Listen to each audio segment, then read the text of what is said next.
এবার ভারত বিরোধী পোস্টে লাভ রিয়্যাক্ট করায় এক বাংলাদেশি ছাত্রীকে দেশে ফেরত পাঠালো অসমের শিলচরের national institute of technology NIT.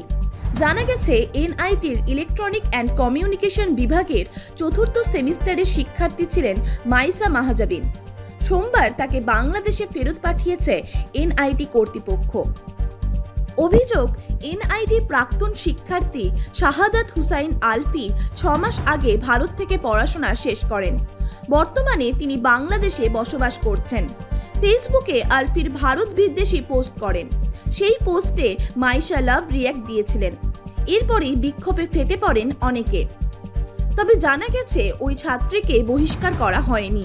Bangladesh কর্তৃপক্ষের সঙ্গে আলোচনা করে তাকে দেশে ফেরত পাঠানো হয়েছে।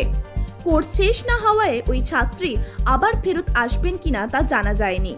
উল্লেখ্য, বর্তমানে 70 জন বাংলাদেশি শিক্ষার্থী এনআইটি শিলচরে পড়াশোনা করছেন। তাদের ভারত বিরোধী কর্মকাণ্ড থেকে বিরত থাকতে অনুরোধ জানিয়েছেন স্থানীয় পুলিশ।